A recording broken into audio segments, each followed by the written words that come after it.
Good evening, I hope everyone's well today, thank you for watching. We've had another migrant attack and murder a local in the United Kingdom, a native, a bin man, a dog walker, 49. This person arrived in the United Kingdom in 2020 when Priti Patel was the Home Secretary under Boris Johnson, and we're going to get into a few things that have really grinded my gears regarding this. The first is the BBC reporting. Alright? Arrest made after man dies in triple stabbing.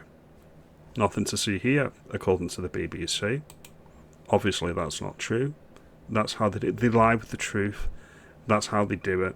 Alright? GB News is a lot better. Afghan man arrested for murder after one man killed in three-person stabbing.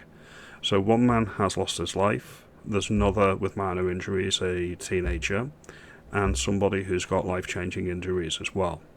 So at least GB News has done the right thing and actually give the detail in the headline. I wish I could say this is rare, but we all know it's not rare. It's going to be happening all the time, all day, every day. And these are just the ones that we know about. This is another one that was in the paper today. Asylum seekers who chased migrant hotel staff with knives because they didn't like the food. Jailed. So these scumbags we're paying for in our prisons yet again. Can you imagine that? Can you just imagine that? You're in the country, you're given free bread, free board, we're paying for it, and how do you show your gratitude? By chasing the hotel staff who are under NDAs, by the way, non-disclosure agreements, so they can't actually divulge any of this information, with knives because they don't like what's being offered to them. Fuck off. Fuck right off. Fuck right back home. I really don't care at this point. You need to leave. Pardon the language, but I'm upset. I am really, really, really fuming about the whole thing. Try and compose myself a little bit. There's images all over X about what happened to this guy. It was down in Uxbridge. It's sickening, and I'm not going to post the video on here because it's disrespectful.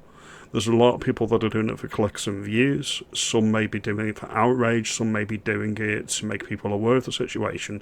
However, at the end of the day, someone has lost their lives, and it is extremely disrespectful in my view. The body's not even cold yet. I'm going to read the story now. A dog walker has died and another man has been seriously injured in a triple stabbing in West London.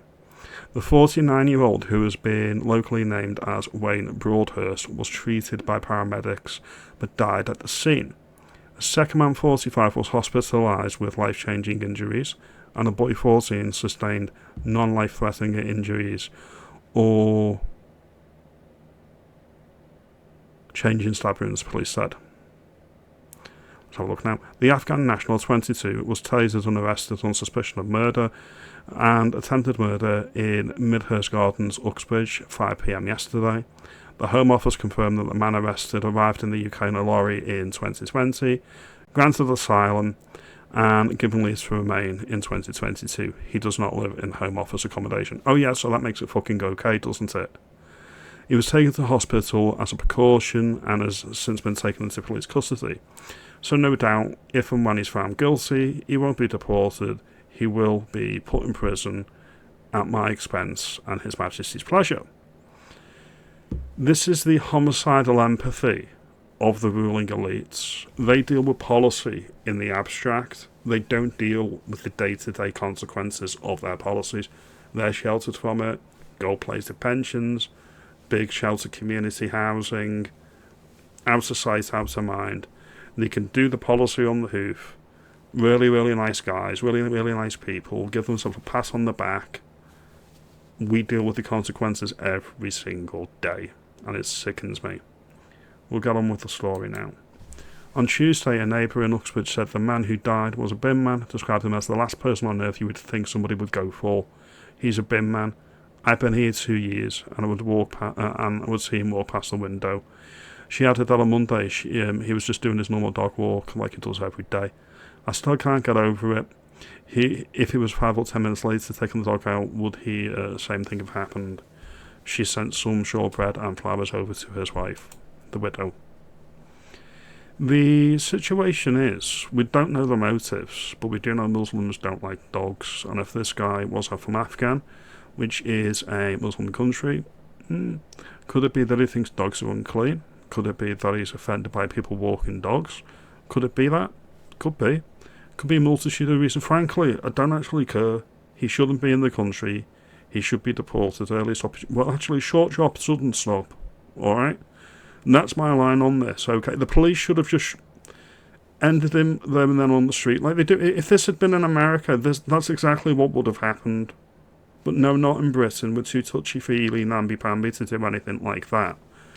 And we've got the non-government organisations, the Quangos, who are doing the government's big bidding, okay? We've got NGOs going into our schools, funded by the taxpayer, trying to convince our children that migrants are good, refugees are welcome here, and if your parents or your community disagree, they're big, vile racists. This is what we're fighting against, alright? 385 million spent on propaganda to convince school children that illegal migrants are good. A charity called Migrant Help, which runs the government's asylum helpline, has morphed into a 60 million a year, almost entirely funded by the British taxpayer. It has school programs to challenge the mindset of kids about migrants.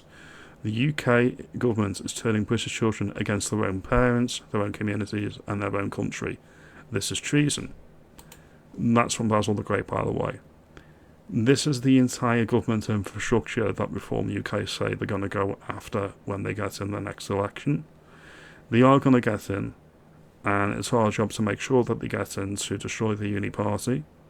They need to get out of the government groupthink. They need to get out of the Westminster bubble.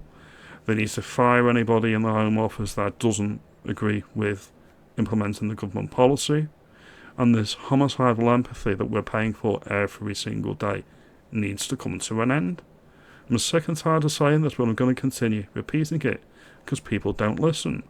Not my viewers, obviously, thank you. But the larger country, the wider public, need to be fully aware. This is happening all the time, and it shouldn't be. And we are paying for it. As always, if you like this video, comment, like, and subscribe. I'll see you in the next one. And, yeah, let's get our country back.